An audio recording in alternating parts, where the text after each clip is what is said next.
All right, guys, here we are in the Stop Motion Studio app. I'm going to give you a quick overview of how it all works so you can get started on your stop motion.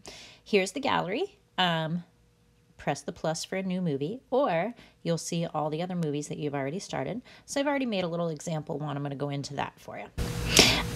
So here's your layout, right? And the nice thing about the layout, it's super, super simple and easy to use. But see this little question mark over here on the right-hand side? If you press that, it labels everything for you. So it tells you exactly what every button is, so that you know. Right? So that's a super great thing. You can also click on this Learn More, which takes you to a website and gives you more specifics about each part of the app for you. Okay, if you press that question mark, it goes away again. So we're going to start on the right-hand side at the very top. And I'll just go over these buttons real quick for you. The first one is a timer. This is a really great option that I didn't know about until I started reading some things about this app. You can set a timer. Like I could set a timer for, let's say, 3 seconds, okay, and press done. And now every time I press the capture button, which is this red circle, which actually like takes the picture for you. Here, I'll show you. Let's see, this is my messy desk. Ready? I press the button. It counts down 3 seconds, takes the picture. I'll put my hand in here so you can see. Counts down 3 seconds, takes the picture. Counts down 3 seconds, takes the picture. So that way, you don't have to keep pressing this button. See, here's the pictures that I just took. 1, 2, 3. You don't have to keep pressing the button manually every single time you want to take a picture. So that makes it a lot easier and will probably make it a lot faster for you guys. Now, if that's not going to work for you, then you just, turn it to off and you can press this capture button and take every single picture manually, okay? Below that is the play button. So I hit that and it'll go right back to the beginning and play my little example for you. I was just messing with some things on my desk and making them move around. I thought it was kind of fun. So there's that. Next one is some settings. And honestly, most of them are locked. There's a paid version of this app, which is actually really great. And the paid version has a lot of options in it, but we can't get the paid version because it's an in-app purchase and we just don't have the ability to do that. So the first one is camera. Obviously, you could do a green screen or remote if you pay for it. The next one is the mode. So auto, tap to set and lock focus and exposure. So if it's not focusing on the right thing for you, because maybe it's focusing like behind your subject instead of like on your subject, you could switch it to this and tap on your subject so it will focus right in on that subject for you if you're having some problems, okay? Tap to set and lock focus while manual exposure, and manual exposure and focus. So exposure, if you were in my photo class, you would know exposure is how light or dark the object is. So you can do that manually, which is pretty cool, which is right here, right? And you could say, I want it lighter or darker, and you put it 0, and that's like right in the middle, okay? This speeds up your frames. And this one rotates your frames, okay? So for your purposes, I would just keep it on auto unless you're having some issues with, your subject focusing in your frame. And that's something you guys want to make sure of, like check the screen, make sure your little person is in focus, or else it really throws off the film when what's supposed to be in focus isn't actually in focus, right? Okay, I'm going to go over here. On the left-hand side, you have a grid. So if I turn this grid on right here, there you go, you could see the grid, right? And that will allow you to like line things up better, right? So if you're, I don't know, doing something, you want to make sure that it's straight or even or something like that, you could throw this grid on here. And up here is your onion skin. So you're actually seeing, right now it says 5. I'm actually seeing 5 frames. So it's like you can see the frames before the frame that you're doing. So that way you can line it up and you know what it's going to look like from one frame to the other.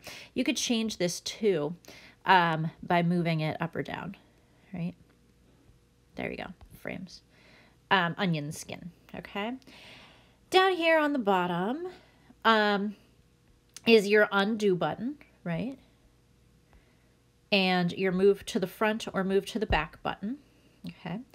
Your settings, right?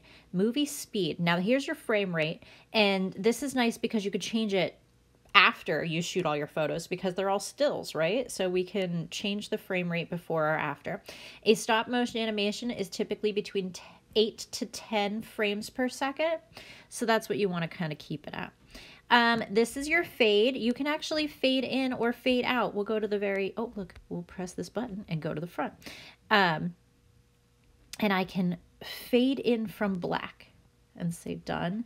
And if I press play, there you go. It starts at the black, like, you know, the black frame and fades in from there. Now be careful though, because it does take up like a few seconds.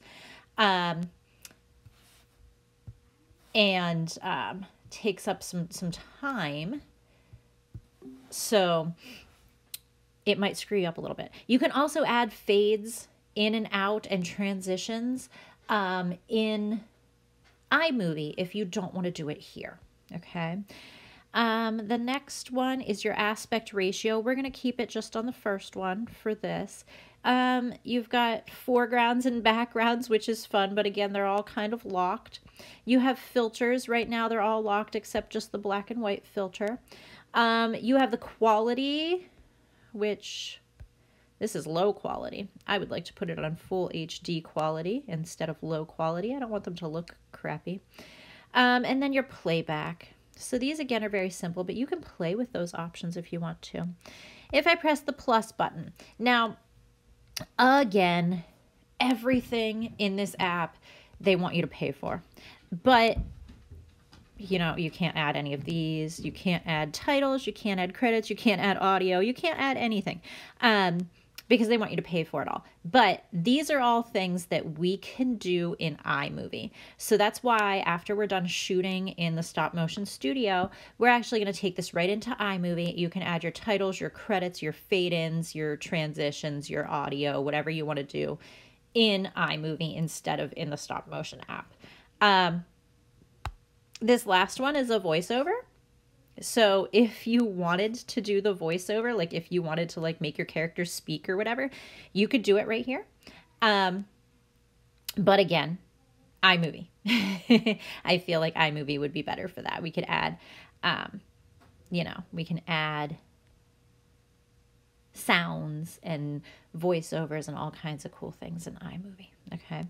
I can click on a photograph and it gives me all these options. So like I could delete it because I really don't want those example photos that I just took. We'll delete that. Okay. You could copy it. You could paste it. You could pause it, which means it'll just like stay on that frame for a little bit longer. You can select it. You can edit just that frame. You can erase things in just that frame. So you have lots of options there too. I can also click and like move this frame around if I need to for any reason. I could also click and like duplicate it, like copy and paste it multiple times in case you want to do that. If I press this little back arrow, it takes me back to my gallery and saves what I did. So that's all you really have to do. And then from here, you've got your, you know, your download button where you can save it. Right? We'll go over saving a little bit later and how and the settings to save it and everything you need to do to save it. Okay. So it was select it. That's what I need to do. And then I can save it. Export movie is what I need to do right there. Sorry. That other one was for adding something in from movies. So what we are going to do when you're done with this is we're just going to save it to your camera roll as a movie. Okay. And then, so save video. to your camera roll, and then we'll take it from your camera roll and put it in iMovie, and I'll show you in another video how to do some basic edits in iMovie. But that should be enough to get you guys started for right now. So make sure, of course, that when you're doing this, that you stabilize your iPad somehow, and that you, frame it up. And guys, make sure your hand doesn't get in the frame. Nothing ruins a stop motion animation like a random finger in the frame that's not supposed to be there. Kind of ruins the magic, right? Okay, good luck. Have fun with this.